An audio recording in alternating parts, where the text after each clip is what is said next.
Persona Colorada de hoje é com Marcelo Dourado, porto-alegrense, Marcelo Pereira Dourado. O Marcelo Dourado, vencedor do Big Brother Brasil 10, do BBB 10, em 2010. Ele que já havia participado do BBB 4 anos antes, depois, na segunda participação, foi o campeão do BBB. Um colorado muito identificado com o Inter, na época, inclusive, com a camisa do Inter em rede nacional de televisão, na época da vitória, no dia da vitória no BBB 10, que teve a votação de mais de 150 milhões de votos, né? E ele foi o vencedor com 60%, portanto, cerca de 92 milhões de votos teve em 2010 o Dourado. Um coloradaço, porto-alegrense, criado no bairro Menino Deus, vindo a pé para o Beira-Rio, criado no Colorado desde sempre, desde cedo. Uma alegria imensa te receber aqui no Persona Colorada do canal do Inter, do nosso canal do Colorado. Alegria imensa te receber, Dourado. Alegria minha, Hernani, todo mundo que está assistindo. Falar do Inter é sempre legal, né? Sempre bom voltar às raízes, falar de Porto Alegre, de histórias que a gente teve perto do Beira-Rio, perto do Eucaliptos, né? Que, como cria do Menino Deus ali, eu tive sempre acesso, principalmente ao Eucaliptos, e depois ao Beira-Rio. Foi maravilhoso. Fui sócio-atleta, tive bastante história ali para contar. E na tua infância, o Eucaliptos ainda era local de treino das categorias de base do Inter, né? Então tu acompanhasse muitos treinos, via a gurizada treinando, tinha uma movimentação muito intensa nos Eucaliptos até os anos 90, com jogos das categorias de base, tu muito acompanhasse ali, visse aquela movimentação, deve ter jogado por ali também algumas vezes. A gente, do bairro, a gente usava mais no final de semana, quando não tinha as categorias, a gente invadia para jogar, para usar o campo de futebol, né? E eu fazia arte marcial. O pior é que eu fazia arte marcial ali no Eucaliptus, tinha uma academia que era do Mildinho, ele ficou, que é um personagem fantástico de Porto Alegre, fisiculturista, e ele tinha uma academia ali eu praticava Shorinji Kempo com o mestre Belarmino. Então, sempre eu fazia musculação também na academia do Mildinho, então foi um negócio que foi bem legal, que ali foi uma parte da minha formação como artista marcial também, muito legal. Pois é, tu que fora os filmes que a gente via, que depois virou um drive-in, e a gente conseguia ver filme também pulando o muro, a gente conseguia assistir o filme. Eu me lembro de ter assistido ali Os Caçadores da Arca Perdida. Cara, que legal, os drive-ins em Porto Alegre, né? Cinemas que se assistiam dentro de carros. Teve esse clássico no Estádio dos Eucaliptos, teve um lá em Ipanema, que durou muitos anos, inclusive. E ali no Eucaliptos também, que nessa época aí, anos 80, anos 90, especialmente nos anos 80, teve muitas outras atividades, né? E além da academia do Mildinho que tu referisse, teve durante um período, e tu que é das lutas, das artes marciais, dos esportes de luta, teve também boxe muito forte ali, uma academia de boxe muito forte. Seu Luizinho, saudoso seu Luizinho, que também treinei com ele. Também fui aluno do seu Luizinho, bem nessa época aí, aproveitei para dar uma fiada no boxe. Seu Luizinho, para quem não conhece, de Porto Alegre, é uma figura fantástica, lembrava o Mickey, do Sylvester Stallone. Eu conheci ele já velhinho, mas sempre foi professor de vários grandes lutadores de Porto Alegre, então foi muito legal, a gente ainda teve acesso ao seu Luizinho ali, vários amigos do Menino Deus treinaram com ele durante anos também.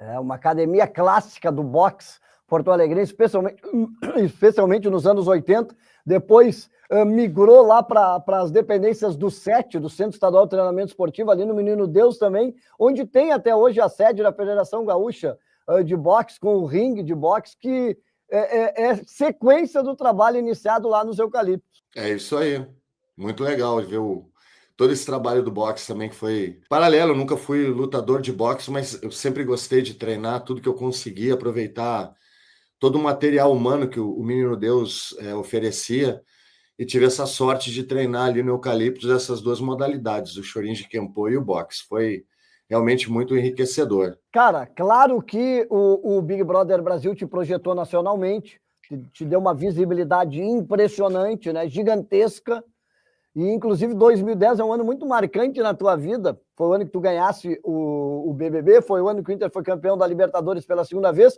e foi o ano que no dia, eu anotei a data, né, porque nem tudo eu consigo guardar de cabeça, dia 22 de abril de 2010 tu virasse cônsul cultural do Inter, merecidamente.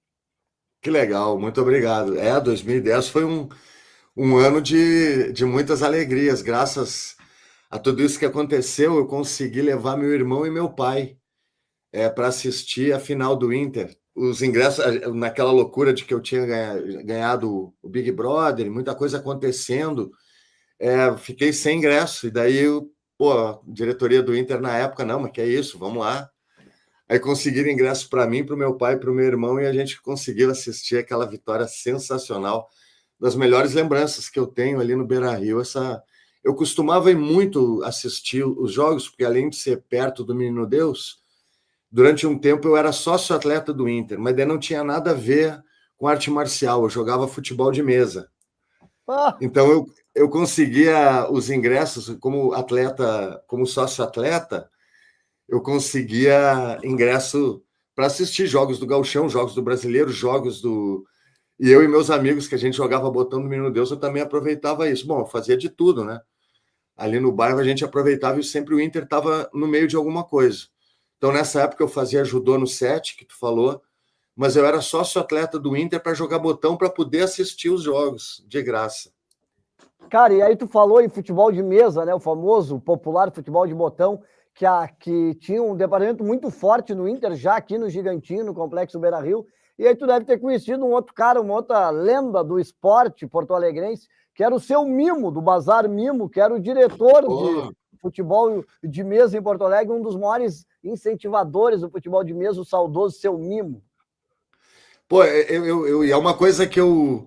Olha que coisa interessante, quando eu vou a Porto Alegre, eu gosto de visitar. A última vez que eu fui ainda estava aberto, quem estava tomando conta eram os filhos, acho que a Tá filha aberto do ainda? Mimo, e funciona lá na Fernando Machado, né? Minha mãe tinha um apartamento ali, e eu vi, uma das minhas coisas que eu fazia uma vez por mês era ir a pé até ali. Eu morava no Menino Deus, minha mãe morava ali, aí eu ia lá, ficava com a minha mãe, e ia no Mimo para ver o que tinha de botão novo, ia negociar craque.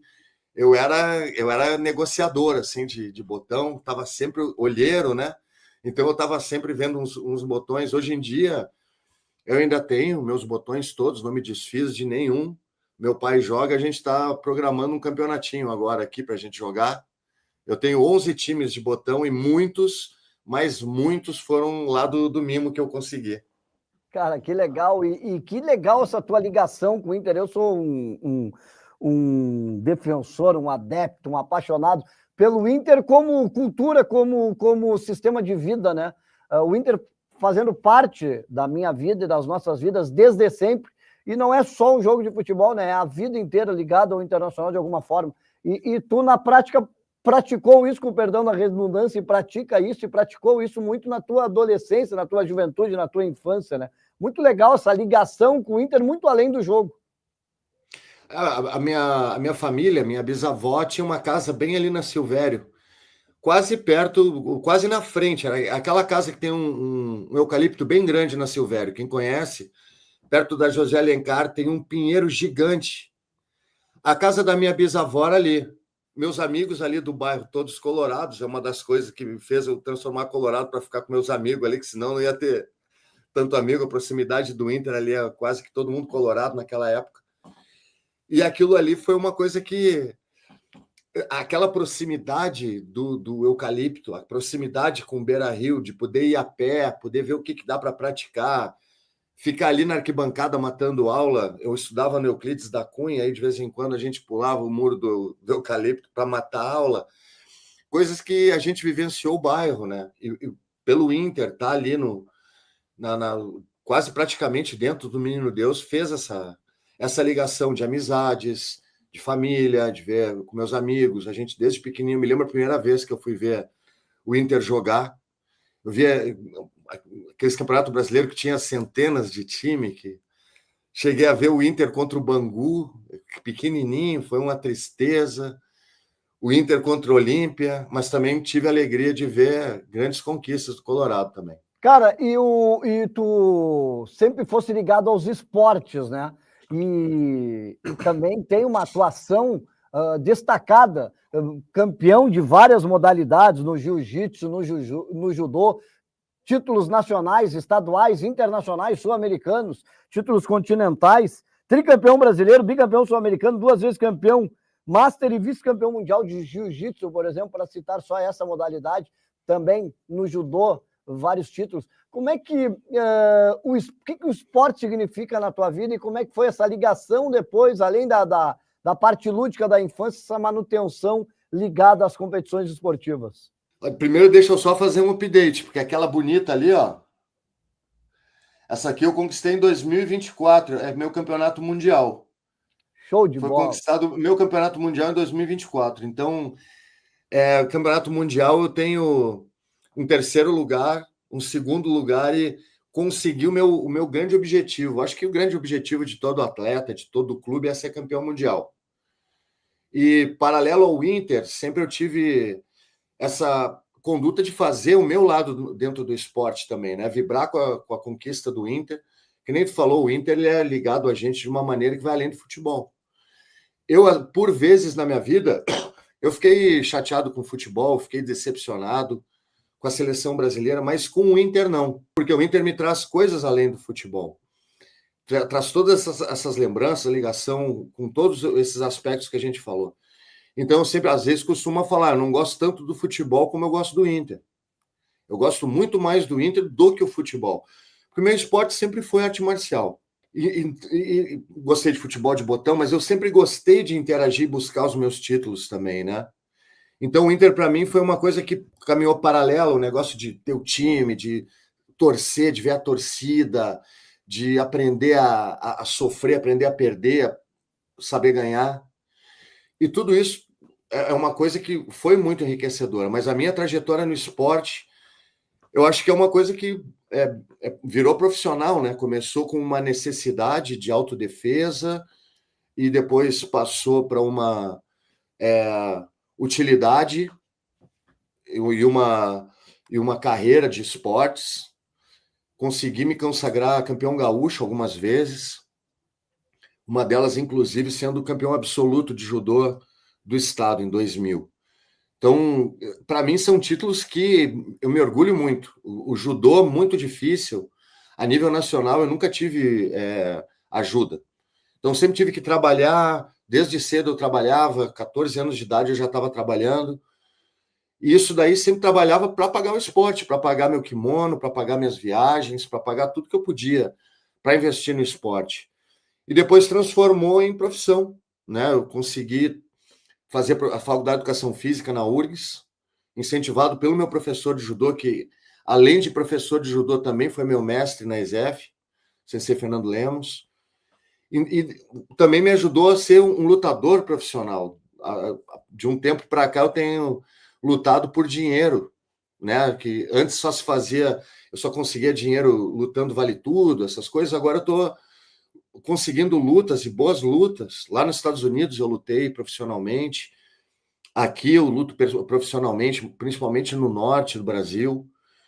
E só não lutei agora aqui quando eu cheguei de novo, que eu quebrei a costela. Eu estou me recuperando de uma lesão de costela.